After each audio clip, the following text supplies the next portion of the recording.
dinner and the party are getting off to a good start. When you see this kind of socializing and networking going on before we even get seated.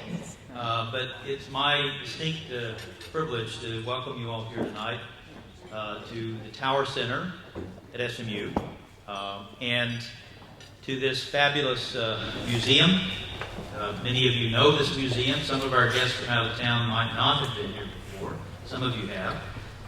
It houses one of the largest collections of Spanish art outside of Spain.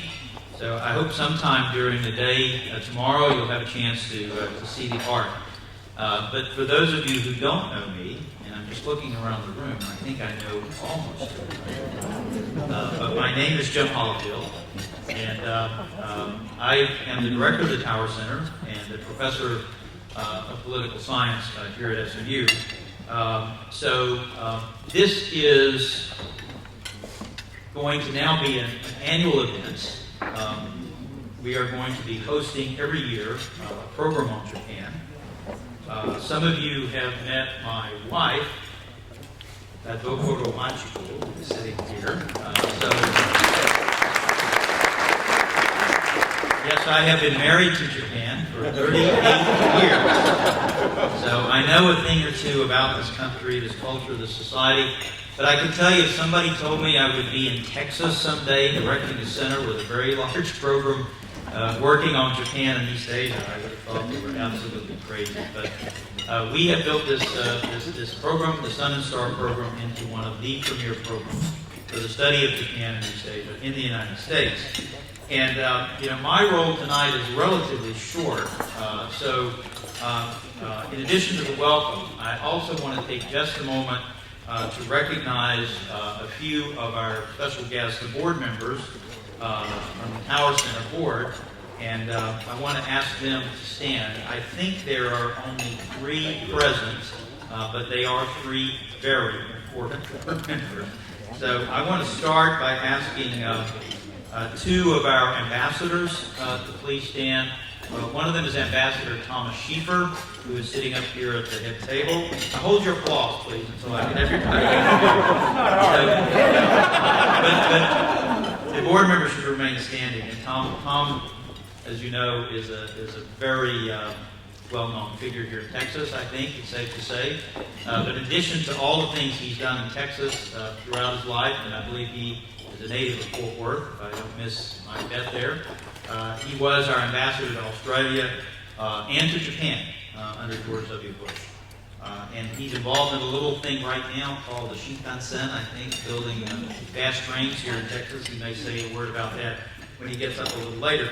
I also want to introduce Ambassador Robert Jordan, who is also sitting over here at the head table.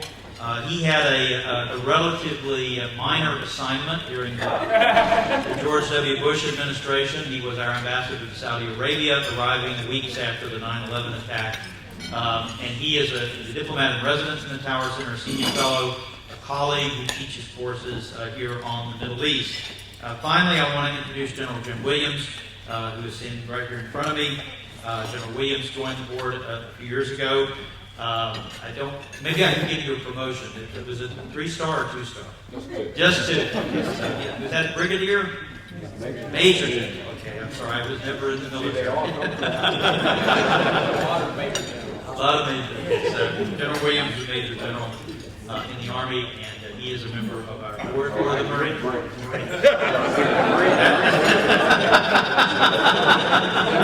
I knew I would mess that up. I know there's a difference between the Army and the Marine.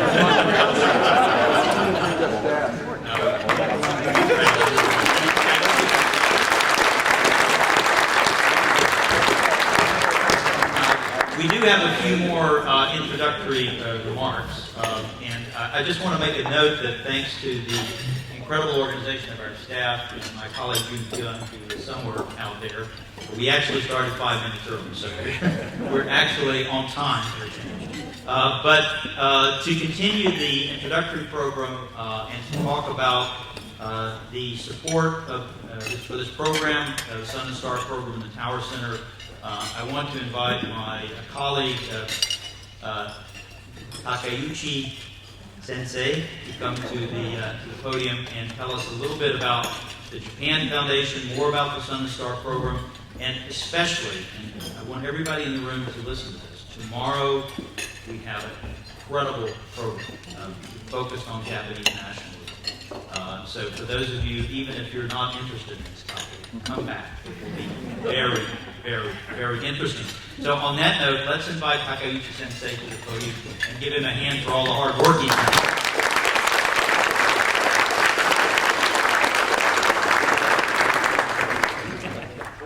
Welcome to the Sun Star Symposium 2015. First of all, I would like to thank all of our Center staff members who make our center run smoothly. Luisa de Rosal, Ji-Yoon Kyun, I think that some of you have met, Reina Pidi, and Philip Thompson. So please join me for the applause.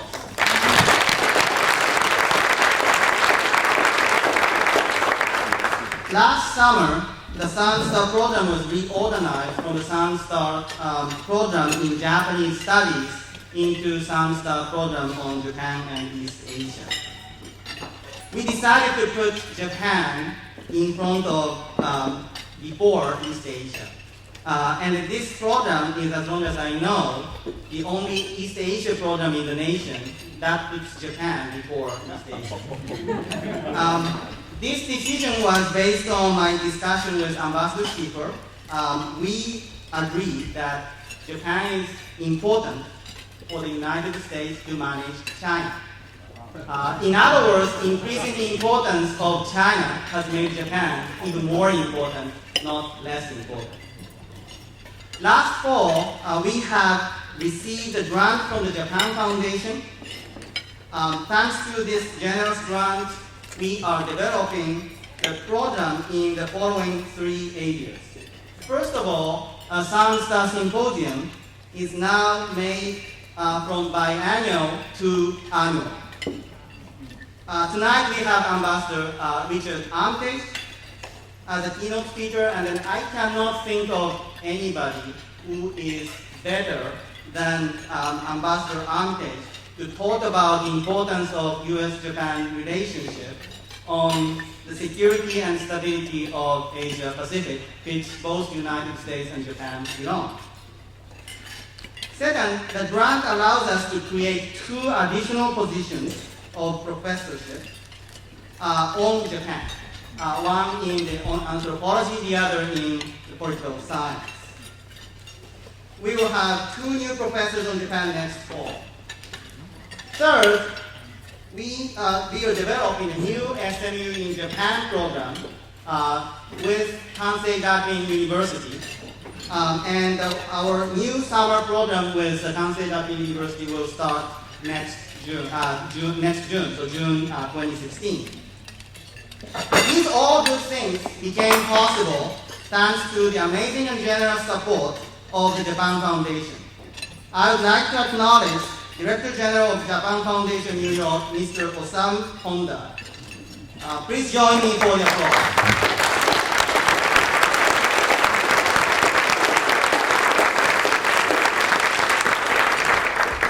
I would also like to acknowledge Dr. Bill Tsui, former Dean of SMU Dedman College and President of Hendrix College in Arkansas. Please join me for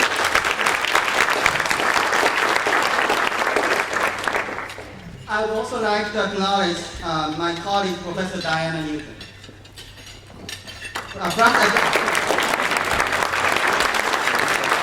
Diana Newton is a professor of the practice of the political science and director of the Tower Scholar program at Tower Center. She also directed the Science program until last year, and so far my only colleague of the Japanese studies in campus, but we will have 2 more. We are fortunate to have a very active Consul General of Japan in Houston. Let me acknowledge Mr. Nozomu Takaoka.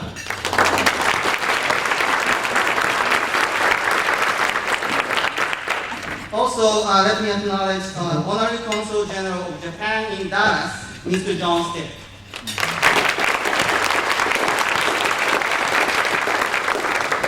Tower Center appreciates the support for our program by Japan Society Dallas Fort Worth.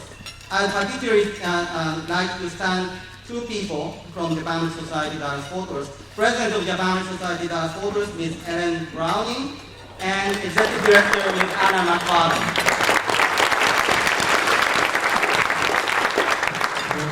Today we have two ambassadors who were appointed when Ambassador Armitage was Deputy Secretary of State. First, Ambassador Bob Jordan, former ambassador to Saudi Arabia, who was appointed in October 2001. Ambassador Jordan, can you?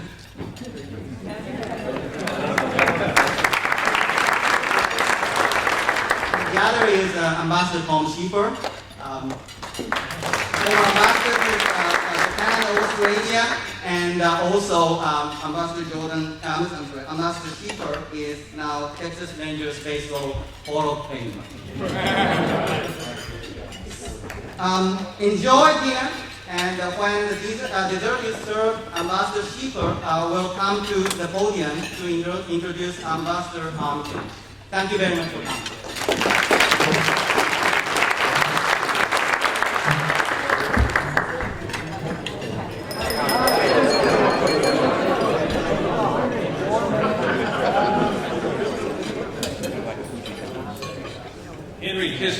Once introduced, and the fellow said, "This is a man who needs no introduction." And he gave me one. He said, "Henry Kissinger." Kissinger got up and said, "I appreciate the fact that that might well be true, but I would have liked to have heard it anyway." Now, I get to introduce a legend tonight, and you are often told that people are legends. This guy is a legend.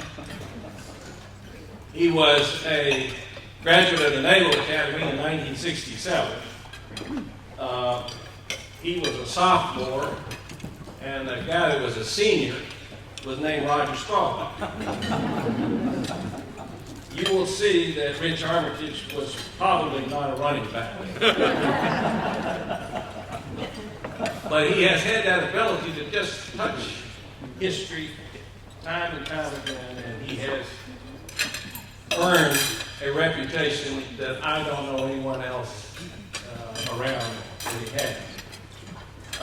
He went out to Vietnam after he graduated from the Naval Academy. He had 4 tours of duty in Vietnam. He started out on a destroyer. He then had 3 tours on the Riverina, which is the guys that were going up and down the Mekong and other places. And it was pretty tough duty. He won't say that, but I will. Now, there is a rumor, which he refuses to confirm, but he also refuses to deny, that he was the model for the movie Rambo.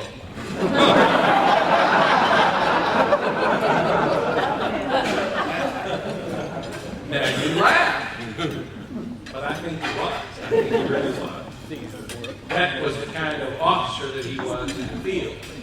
He retired from active duty and then was assigned, or not assigned, I guess, but became part of the defense attaché mission in Saigon. And in 1974, at the fall of the mission in Saigon, this man was president. And he organized a flotilla to get the Vietnamese Navy out away from the country before the fall occurred. But more important, there was a flotilla of Vietnamese that had worked closely with Americans during the war there. And his job was to get them out. 31,000 Vietnamese arrived in Manila Bay as a result of what this man did.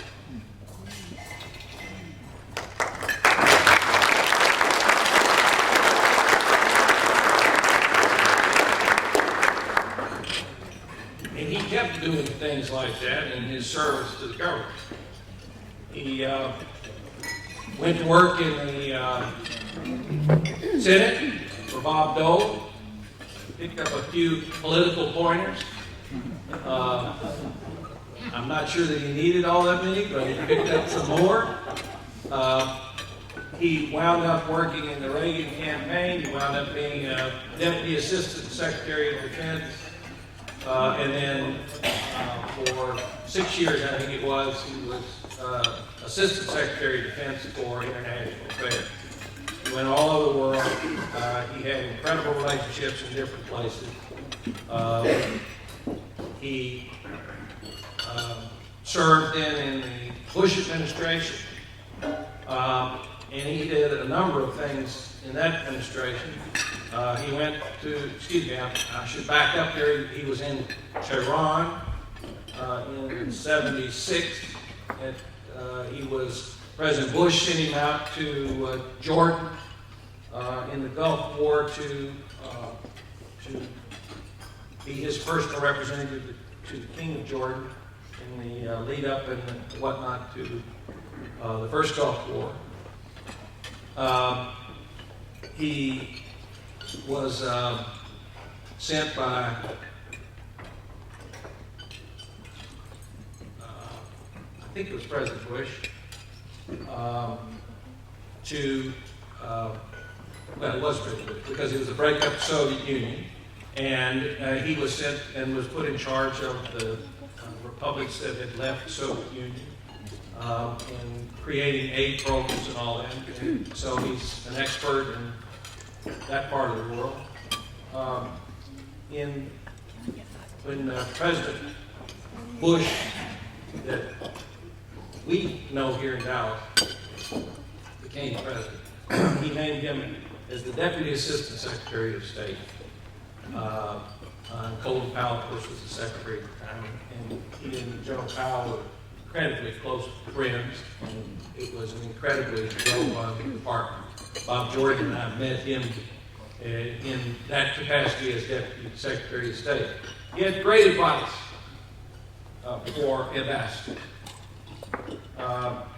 With a military background, he said when you're given orders, you're expected to report to duty and take charge. And he said that's what ambassadors are supposed to do. They're supposed to report to duty and take charge. And what he would repeatedly say to people in the Foreign Service, whether they were political or non-career ambassadors, was take care of your people. First rule, take care of your people. See that they're safe. See that they're taken care of. And represent the United States of America. And whenever you would go back to Washington and you were an ambassador and you asked for an appointment to see the Deputy Secretary, and frequently you do that. You see the Deputy Secretary much more often than you see the Secretary. There's a reason for that. But when you went to see Armitage, before you could get out of his office, you had to tell him what was happening with the people that were following your leadership. Were their families being taken care of?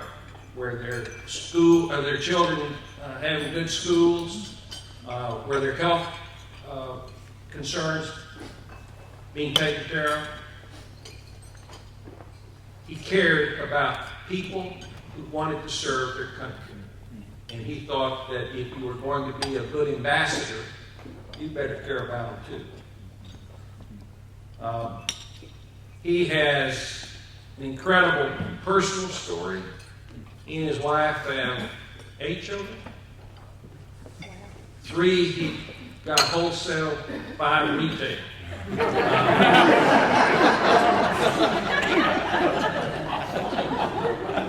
And they are children of various needs. He puts people ahead of everything. In a time of incredible partisanship, in our government, destructive, poisonous partisanship. This is a man who is respected on both sides of the aisle, who is trusted on both sides of the aisle, who is asked for advice from both sides of the aisle.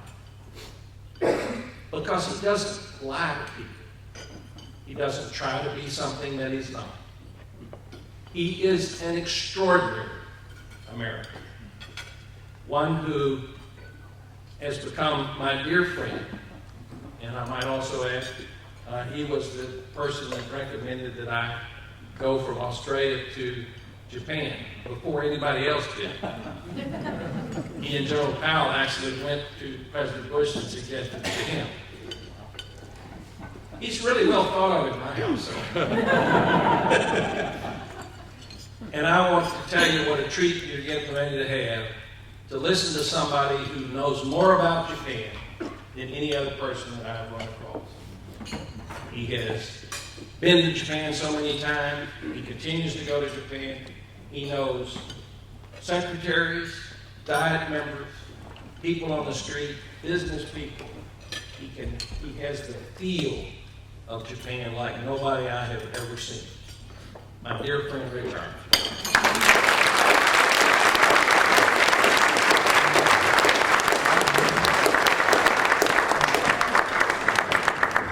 Wow, thank you very much. Good evening, ladies and gentlemen. Dr. Hollifield, you've said to me several times, thank you for coming to Dallas. I have to thank you. Look at this group of people. And I get to reunite with old friends, Buck Ravel, and William. Nice to see you again, sir. Two outstanding ambassadors who couldn't have served this nation better, Bob and Tom. Dr. Takeuchi, thank you for taking care of me today. Consul General, Takeuchi, thank you for the time you spent with me today. Mr. Honda, thank you for the generosity of the Japan Foundation. I've got a whole bunch of things I want to say. I'm just not sure what order to put them. So I think I'll start with us, as in U.S.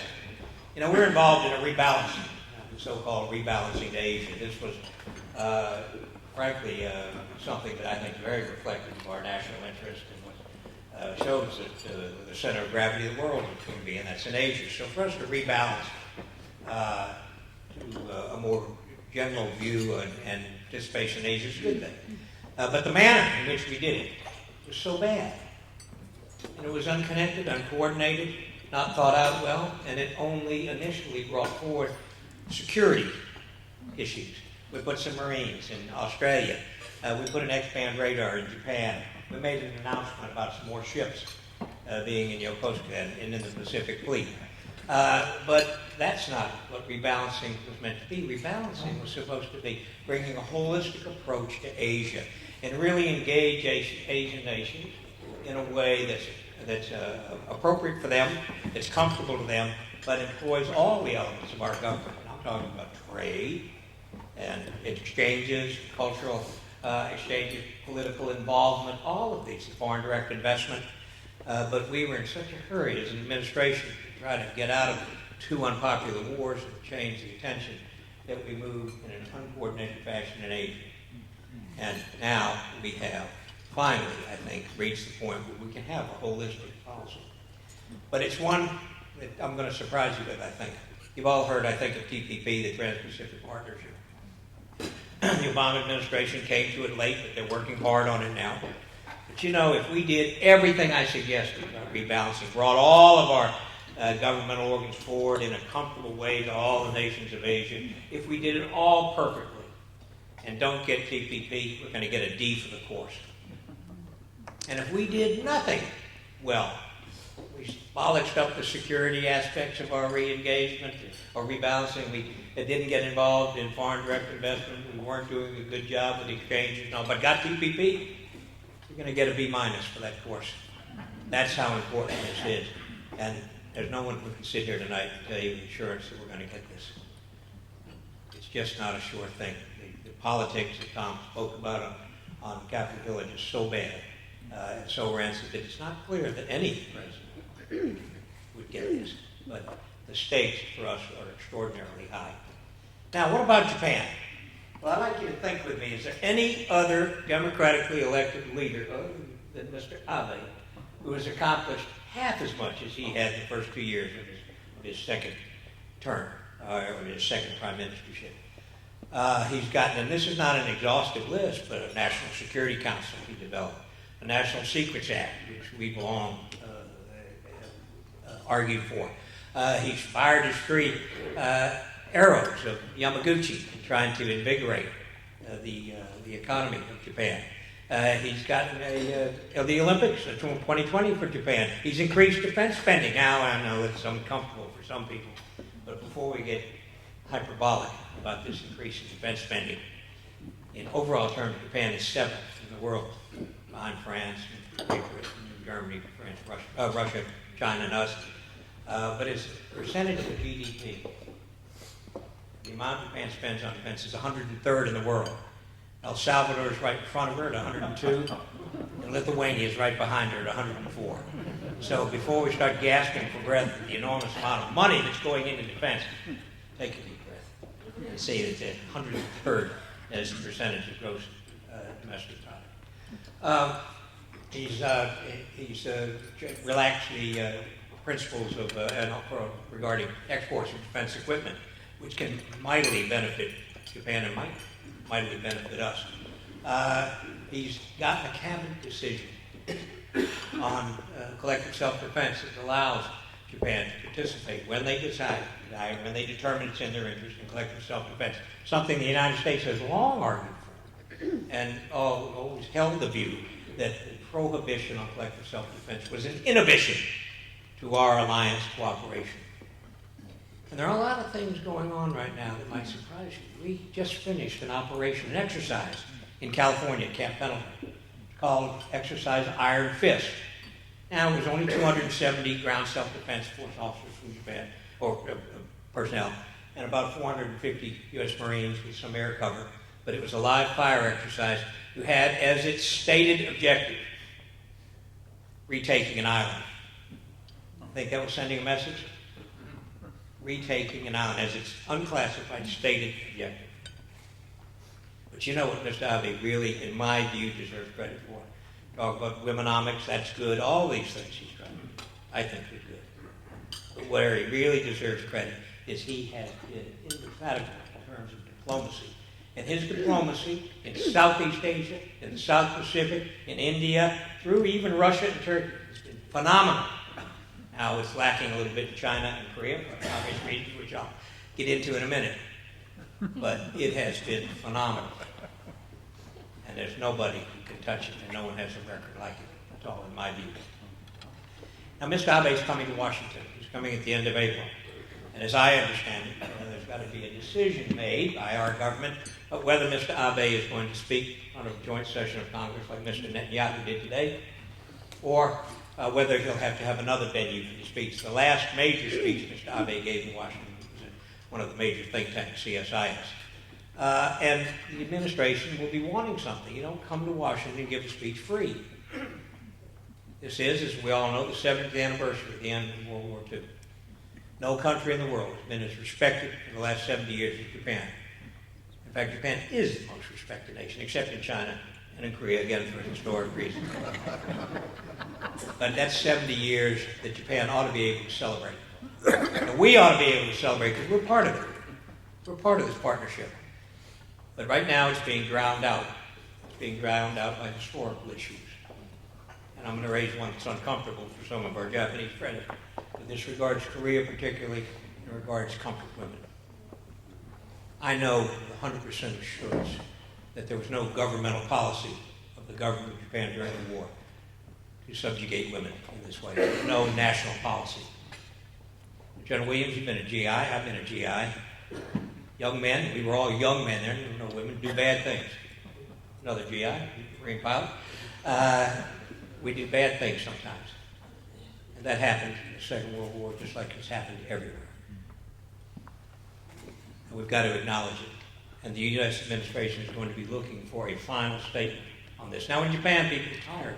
They're tired of apologizing. They're tired of this. I understand it. But you know, my nation, our nation, apologizes. We're going to be apologizing for 200 more years for how we treated African Americans, and we should. We're going to be apologizing for 200 more years the way we treated Indian Americans, American Indians, and we should. Just by the way, we're going to be apologizing for a long, long time to come for the way we treated another segment of our population. That would be Japanese Americans who were interned before and during the war. So there is nothing wrong with an apology. Let's make this final, because right now, China's running around Asia saying that Mr. Abe is a right-wing nationalist. I personally don't think there's anything wrong with nationalism. And he's more right-wing than other countries. I know the subject of your discussion tomorrow. I've read the papers. Nationalism, I would define as patriotism very often, in which case it looks a little different. But the Chinese are running around all of Asia and they're saying, Mr. Abe is a right-wing nationalist who does not accept the Cairo Declaration and the Potsdam Declaration.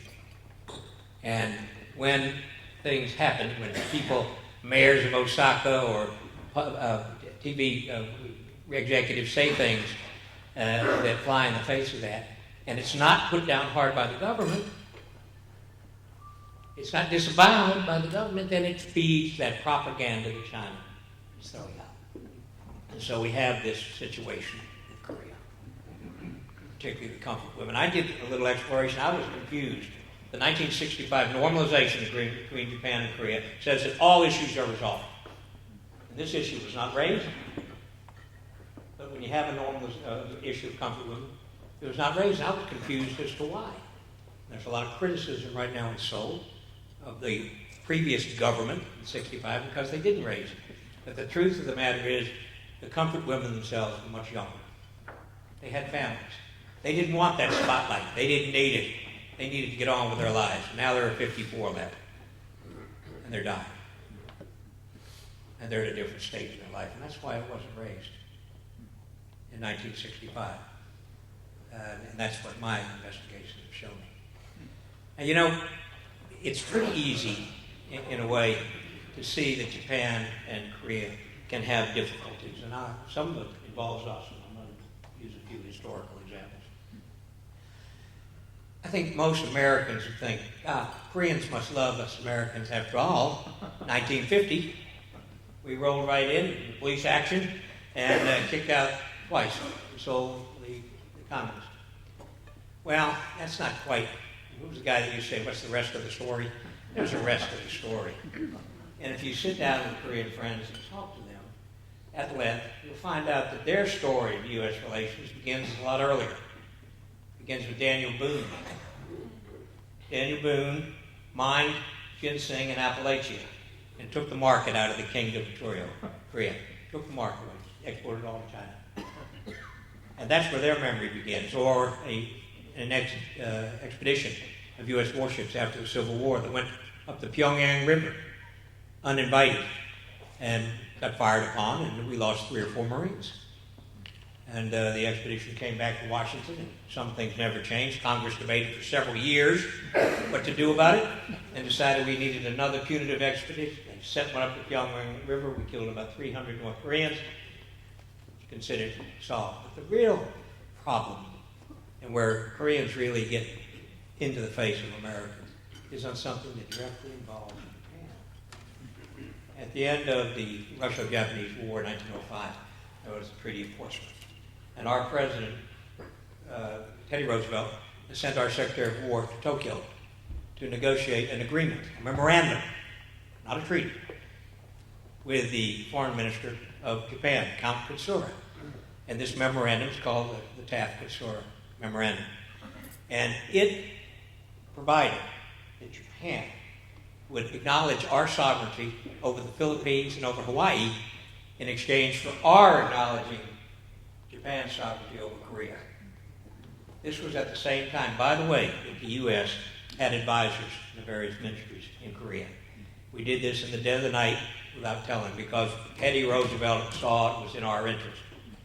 So from a Korean point of view, every time they turn around, they think we're coming down on the side of the Japanese. And you know what? They're not entirely wrong.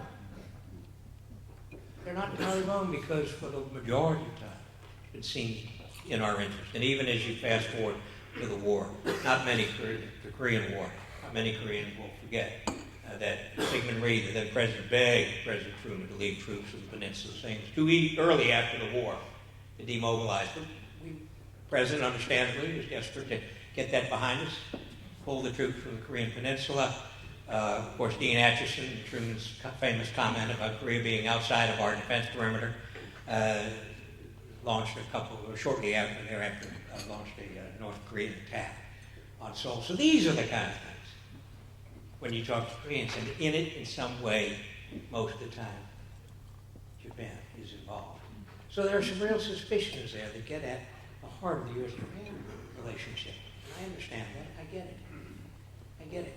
But the point I'm trying to make for you today is this has been a difficult thing for U.S. officials to manage. Now, is it unusual that Japan and Korea are having a terrible relationship right now? Well, actually, it's not. We've had these ups and downs in Korean Japan history. Kim Dae-jung was kidnapped from a Tokyo hotel. That was a real low in Korean and Japanese relations. And then a year later or so, a Japanese assassin killed the mother of President Park now and tried to assassinate Park Chung-hee, the father. And that was another low. So we have had these lows and these peaks and valleys, if you will, in the relationship. And I've thought about it a lot. And I've come to several conclusions. And the first is, whichever side of the sea of Japan you're on, there's no problem with a politician taking aim at either Japan or Korea. Never will they be criticized. It's safe ground. That's the first thing. The second thing, there may be something in the DNA, certainly the historical DNA of some of our Korean friends. Look at the two biggest holidays in Seoul. They're anti-Japanese. The two biggest holidays are Liberation Day and Independence Day. Now, I've never quite understood it because they weren't independent, but they declared it in 1910 anyway. But those are the two biggest holidays. But here's the real kicker. It seems that the relationship between Korea and Japan is best when the United States is seen as passing them by. And that when we are having a good relationship, as we are today, with Japan and with Seoul, it's easier for those two countries to be at each other's throats. So it's one of the real ironies, I think, of history. President Park, I hope, will be able to find herself able to talk with Mr. Abe. After all, she's announced that she'll talk with Park Chung-un of North Korea, or Kim Jong-un of North Korea, so she ought to be able to find the ability to talk to Mr. Abe, I would think. She's getting criticized now at home for just that. The center and the center-left are starting to criticize her. Bureaucrats, Defense Department, business, they want to interact with Japan. The U.S. has been criticized in some quarters for not getting in the middle of it, loudly screaming, throw the two together. I think it's the worst possible thing. We've got to do this quietly, behind the scenes, urging calm heads to prevail, etc. A little bit on China, if I may, and Japan. Xi Jinping of China is the real deal. I don't think there's any question. We haven't seen anyone this powerful since Mao Zedong, for sure. Where he's ultimately going to end up, I don't know. I'm not one of these guys who wants a grumpy, fractious China. That's a nightmare. But I want a China play by the same rules you play by and I play by. And this we ought to be able to manage over time. And Xi Jinping has a hell of a big problem. He's got an economy which is tanking faster than people think. He's got an environment which is getting worse visibly daily, which is hard to believe, with huge effects on the health and welfare of people. And by the way, it's getting harder and harder to get foreign experts to work in China, because as soon as they marry, they want to have a child, they're not going to raise a child in China. So Xi Jinping has some real problems. Now in his corruption campaign, he's going against, as he says, tigers and flies, big and small corrupt people. But he's really lashing out in all areas. And if there's one thing or emotion that one feels in Japan, in Beijing these days, it is fear. It's fear in the scholar community. It's fear in the business community. No one knows what the next shoe is going to drop, when it's going to drop, who it's going to involve. And these corruption purges are getting very close to being political purges. And all this is going on at the same time that China is engaged in something that I would call tailored coercion. Some people like to call it gray area items, such as military activities near the Senkakus or on the Paracel Islands or the Spratly Islands, or a notification in the air defense identification zone unilaterally by China without any of course, discussions with neighbors. Fisheries activities, moving oil rigs off the coast of Vietnam. These are all gray area issues that are slightly below that which would generally require a military response. And it's very well thought out. It's combined with diplomatic and some financial incentives, loans, etc., to give the impression that China is here to stay, here to play, and they're the big dog in the line. Well, you know, 10 years ago, 5 years ago, if you had a speaker up here, 3 years ago, if you had a speaker up here, they'd be saying, well, you know, with the size of the Chinese economy, it looks like it will surpass the United States by the year 2020, 2025. Guess what? It's not going to happen. It might have happened, but it's not going to happen now. They're just not going to get there. They're going to continue with pretty good growth. I would say probably 4%. They would say 5 or 6. But it's still, whether it's sufficient for their population's needs, I don't know. You know, Xi Jinping is not engaged in this anti-corruption activity because he got up one morning and thought about good governance. He's engaged in it because he knows the only way the Communist Party of China can survive is by being seen as less corrupt. And they're seen as very corrupt right now in the eyes of people. Now, I would take a quiz tonight if we could do it anonymously, but obviously we can't. The quiz would be to ask everybody, what was the Treaty of Westphalia? Well, the Treaty of Westphalia ended the 30 Years' War. But more importantly, it is where the notion of sovereignty is embodied. Sovereign states having borders which need to be respected, etc., etc. So I have a question for you. Is China a Westphalian nation state? Are we? I think we are. We're sovereign, right? Japan is sovereign, but we voluntarily cede some of that sovereignty for the global common, the general good, whether it's space or air travel, sometimes obviously exploration, things of that nature. We voluntarily give up this sovereignty for the general public good. Because we're 21st century Westphalian states. Question I have, is that China? Is she a 21st century Westphalian state or a 17th century Westphalian state who believes in the absolute sovereignty? It's looking to me as if it's the latter and not the former. Now, the Chinese have played a big trick on us, and initially President Obama resisted. Laterally, he succumbed to the temptation. Xi Jinping, when he came to Sunnyland 2 years ago or so to meet with President Obama, was putting forward his new mantra, which is we want to have a new era, great power relations. And Mr. Obama, I thought, brilliantly said, look, I don't do slogans, bumper stickers, etc.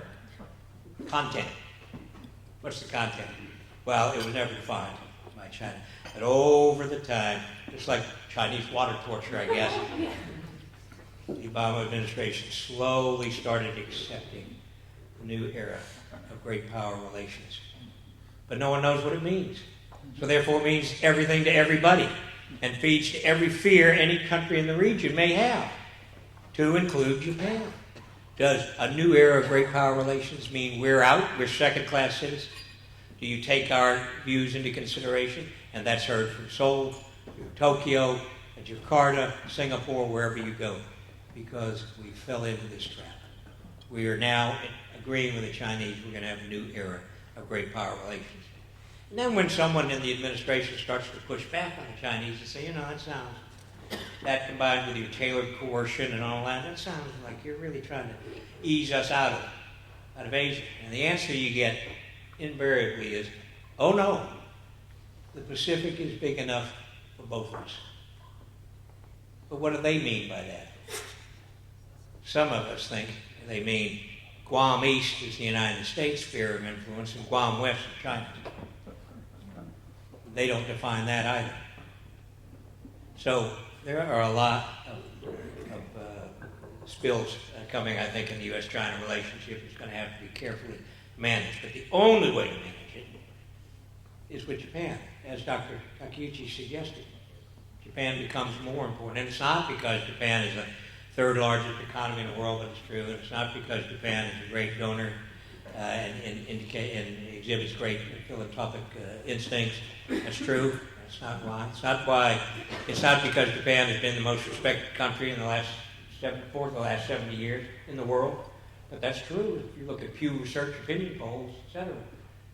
Now, the uncomfortable fact for some is that it's the most important relationship we have because Japan allows us to use Japan's bases.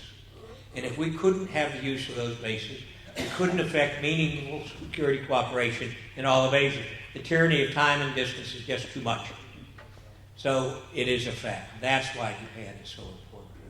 That's why now, I think, more than ever, Japan and the United States have to seize this moment. We're working on defense guidelines, military cooperation, which will come out later in the spring. We've got to be able together to work on gray area issues. We've got to know what each other's going to do. We've got to make sure we're politically knit up. I would argue that right up the road in Houston, or down the road, I guess, from Dallas, in Houston, in the oil patch, there's a lot of thinking going on how we finally get to a situation where we can really export meaningfully some of our product from the lower 48. We can do it from Alaska. We've been able to do that for the last 30 years, but not from the lower 48. The shale revolution allows this.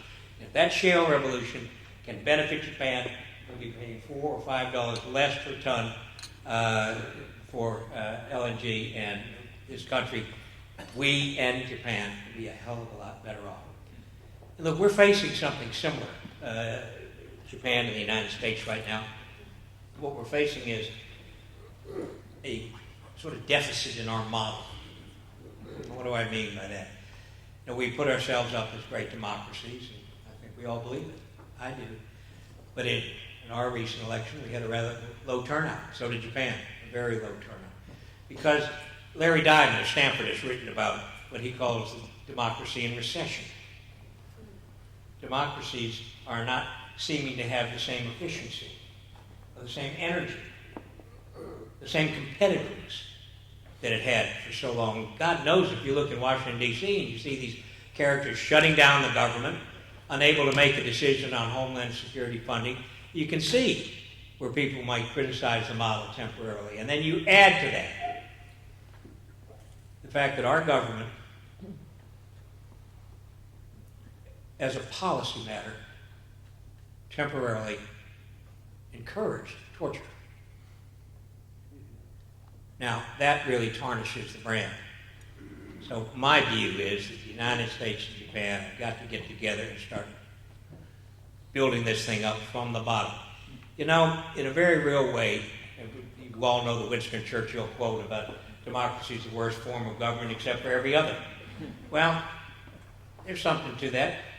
Democracy can take a lot of forms, however, but the best thing about democracy from my point of view is it's kind of like a pressure cooker. You heat water, it gets to a certain temperature, develops steam, the lid on the kettle pops open and the steam escapes.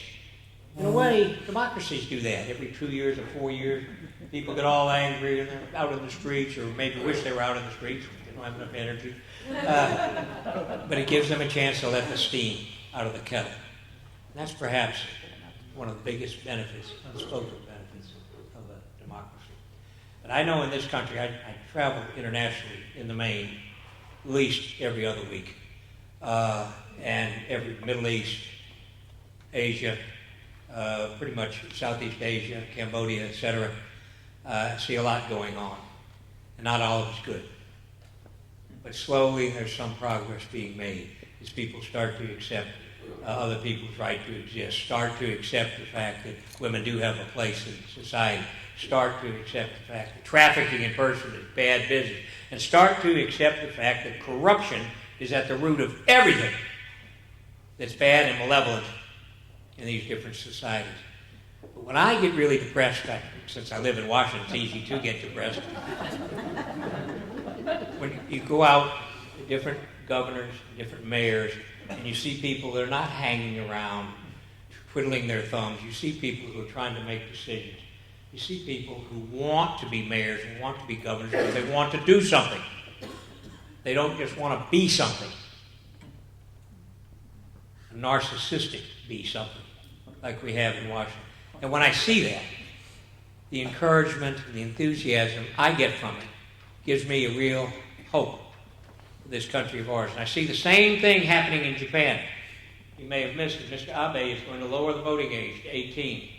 He didn't like the fact that only 52% of his population eligible for vote came out to vote when he called a snap election. So he's lowering the voting age, trying to bring in these young people. Well, finally, I do have the honor of traveling to Japan quite often. And I often speak at universities. I was saying to Dr. Takeuchi, in the last 3 years I've done Keio, Todai, and Sofia. And years ago, when I would go to Japan and I'd want to talk about security matters, I might get 50 students, 60 students, maybe, if their professors whipped them out, made them get there. Now, 600, 800 necessary to put up a camera and film or shoot it into another room because of an overflow crowd. So the enthusiasm with which young people are taking to understanding of security studies, right now your alley, national security studies, has increased by leaps and bounds. I think many in Japan have realized that having good intentions and doing good works was not sufficient. It's not sufficient for the time in which they live. They have to reach out, as Mr. Abe is doing, and put their hands on the tiller of their fate, hopefully alongside the United States. Generally, though not always, we have similar points of view. Final point, this will seem a little contradictory, I think. Right now, we're having a terrible situation with Mr. Putin. It's well known to everyone in this room. It's also well known that the Russian Federation is a Eurasian landmass. It spans both Europe and Asia, but has historically been devoted to the former more than the latter.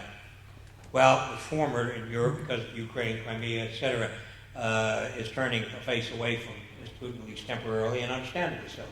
And Mr. Abe, very courageous move, has stood up, joined the West in sanctions, at some cost to himself. He was making some progress, he thinks, on the northern territories. He was making progress on an energy deal, something which I've mentioned previously is of such importance to Japan, to have a dependable supply of energy. So right now we're in the situation where the only glasses which Mr. Putin can look into Asia are Chinese. And it seems to me that we, the United States and Japan, ought to be able to figure out a way, if Mr. Putin's behavior is appropriate, to give him another pair of glasses in which to view into Asia, Japanese glasses. Because it's so much in our interest, as I say, if Japan, Korea, Taiwan, and frankly China can have a dependable supply of energy. That so benefits us. And at the end of the day, I like Japan a lot, but I love us. And so as far as I'm concerned, it's all about us. Well, I'll stop there, comment, or Dr. Hollifield, and go to questions or whatever. If we're ready to take some questions from the audience, they've been patient. Let's give them a chance. Yeah. So, yeah. I warn you, I just put these cheaters in. I went for 40 years without these hearing aids, and I loved it. And now I got these recently, and now I'm dismayed because I actually know what's going on in meetings. As Tom mentioned, when you got 8 kids, you don't want to hear it. Yes, sir. Sorry.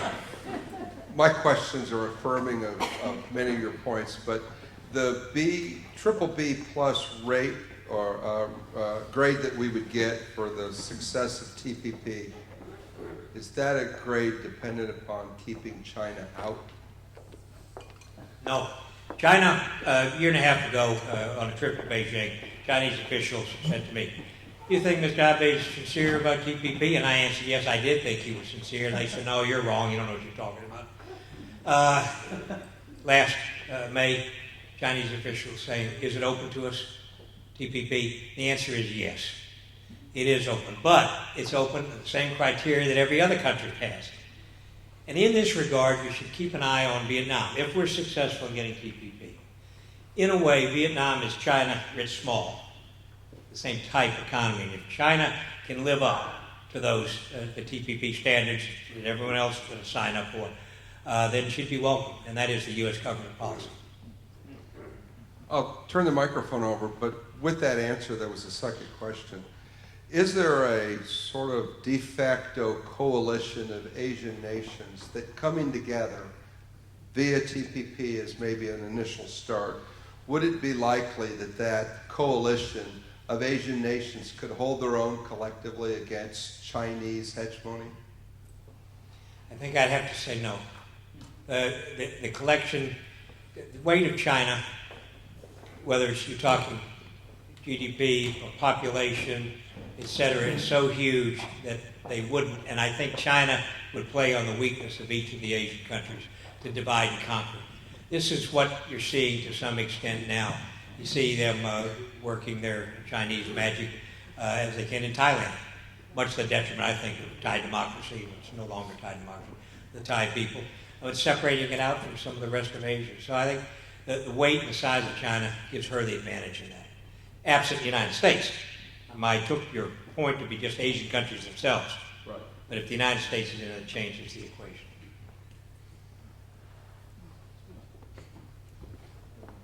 Yes, sir.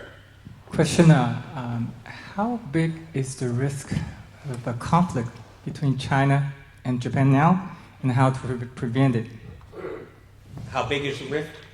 The risk of the conflict. Well, I'm sorry to do this to you. When the Senkakus first developed,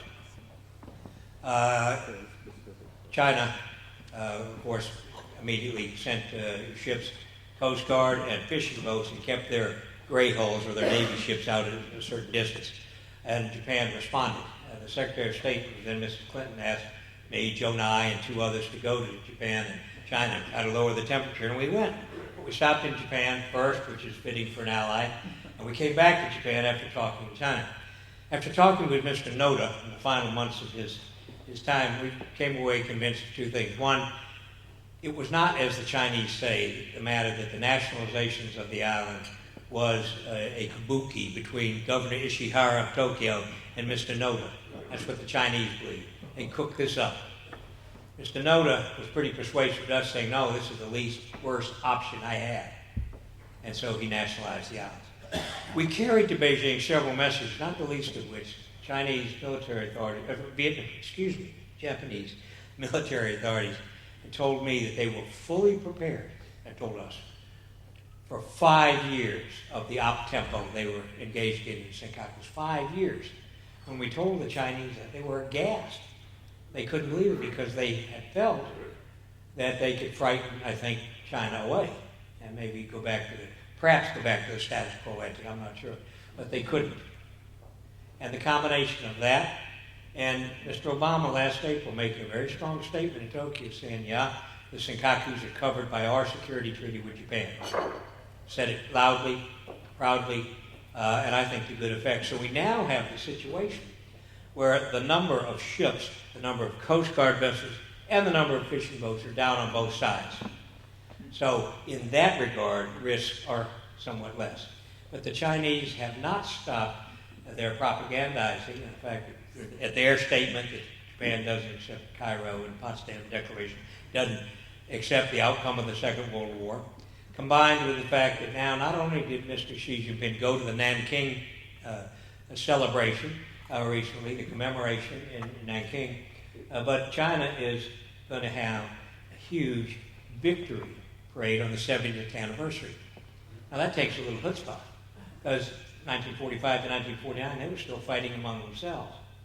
And just to underline the chutzpah, Mao Zedong once congratulated in the mid-70s, while it received a socialist delegation from Japan. And the socialist delegation, LDP, the Diet members said, oh, we want to apologize for all the trouble we caused during the Second World War. Oh, don't worry about it. That's what allowed us to get a leg up on the KMT. And he said that twice to two different socialist delegations. So I think the risks are down, but still there.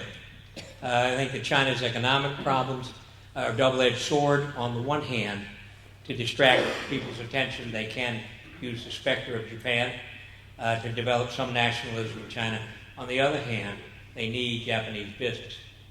But since prices, labor rates, etc. in China have gone up so much, no longer is Japanese business as attractive.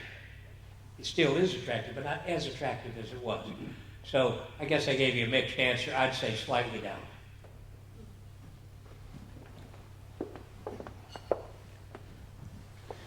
What are our Japanese relations with Taiwan, and how does Taiwan figure in the overall relations between China and Japan? Japanese officials have got a Gaimsho official, foreign ministry official here, who probably answers better than I. Japan has in the past expressed some disappointment with the way they broke their relationship with Taiwan, and they wish they'd done it more like the U.S. did, where we kept most of the trappings of diplomatic engagement, etc. Japan was a little more draconian when they broke it. They've been inching back. Right now, there is a territorial dispute between Japan and Taiwan. It's on Senkakus, by the way. But Ma Ying-jeou of Taiwan has tried to make it clear, and he has made it clear to Japan, territory can't be shared, but resources can. And so the argument there, they've made an agreement on fisheries between Japan and Taiwan that had been ongoing for 30 years or so, and presumably you could have the same on underwater minerals or whatever might exist around the Senkakus. It has not been a complicating factor, although there's an election coming up in Taiwan. In the relationship with Japan and Taiwan has not been too complicated. Japan with China. China is behaving better in Taiwan. They have a little better understanding of Taiwan democracy, not a full understanding. They realize that some of their activities in the past have been counterproductive. They want to put their finger on the scale, and that guarantees the opposite effect in Taiwan. But another thing, now this could change in a heartbeat, but China is beset with their own problems. Hong Kong is a big problem for China. Tibet is a big problem for China. Xinjiang is a huge problem. So whether they want to also simultaneously stir up Taiwan, probably not. And just for the record, last week, without identifying, 2 weeks ago, who was there was a meeting between DPP, who will probably win the Taiwan elections, Japanese officials and American semi-officials, which I was one, in Tokyo. So that gives you sort of an answer to your question. Things are getting better. I think you're having rank pulled on you. Okay, so over there and then Yeah, well, I don't want to pull rank on Bill Barnett, who's sitting back there in the corner, but You can't have a foreign service officer ask a question. It's not fair. he's an Army man, I believe, if I'm not mistaken, a West Pointer. I'm sure he'll have a very good question, but go back to your Westphalian analogy. And I think it was Henry Kissinger in Diplomacy, where he said the world is divided. The U.S. has to have at least 3 foreign policies, probably many more. But Europe and the U.S., the Atlantic world, are in a post-Westphalian situation where we don't have the great power rivalries. The Middle East is pre-Westphalian. They have not come to terms with issues of religion, sovereignty. But if I recall, he said Asia is a Westphalian world because it's still a great game. I mean, we're still in great power politics.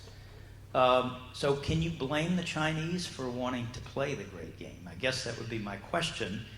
And we know who the balancer is in Asia. It's still us, I think, unless I'm mistaken. So are we going to be at this for another 50 years, in your view? I sure hope so. I think you have to separate out, yes, Europe, the image of Europe, or what we call post-Westphalian or whatever. The image that I have of Europe, frankly, is from that old advertisement of about 15 or 20 years ago for a medical device. A lady fell and she said, "I've fallen and I can't get up." And to some extent, that's where Europe is today. Well, look, I'm not. I take no joy in this. Believe me. I take no joy in this. But he may be to help me. I take no joy in this. But the fact of the matter is, people talk about different fiscal policy, different monetary policy. That'll bring Europe out of it. No, it won't. Their problem is demographic. And what happens when you rapidly age, like that, Japan's wrestling with the same problem, is more and more of your precious resources go into the social contract and less into infrastructure development, military, etc. And that's exactly where we are with Europe. You're right, Putin may say this. In the Middle East, I have a slightly different view. What we're seeing is simply the aftershocks of the dissolution of the Ottoman Empire. And it's ugly, and it's terrible. You can blame Sykes-Picot with the help of the Russians. You blame whoever you want. But the fact of the matter is it will continue because the boundaries that were the state boundaries, as you suggest, were not drawn up with religious or tribal or familial regard. They were just lines on a map, and now we're paying the price. And that's just what it is. And there are a couple others of those just waiting. The Durand Line, the Command Line. There are a couple others out there that could pop around. Now, is the Great Game going to continue in Asia? Yeah, if you include that Asia is Asia writ large. I've never liked these divisions that don't include, frankly, India, Pakistan, and maybe even Afghanistan. It's all one big ocean. And by the way, Sri Lanka, the game will continue. China's playing it in Sri Lanka. We're playing it. Japan's playing it. Because of the large Buddhist population there. There's some real affinity. And I think it's going to continue. This will continue for some time to come. No, I don't blame China. I blame China for some of her methods. But why is she doing it now? She's doing it because she can.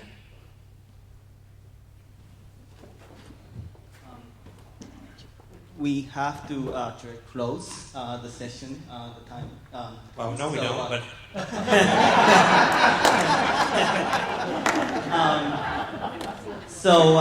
before closing, tomorrow our discussion will continue, and it will be in this building, and the breakfast will start at 9:30, and panel discussion will start at 10 o'clock.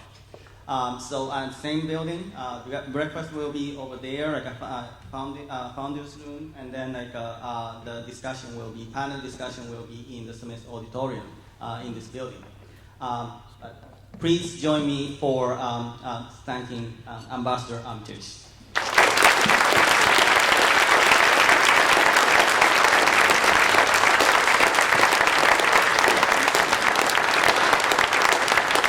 We will adjourn.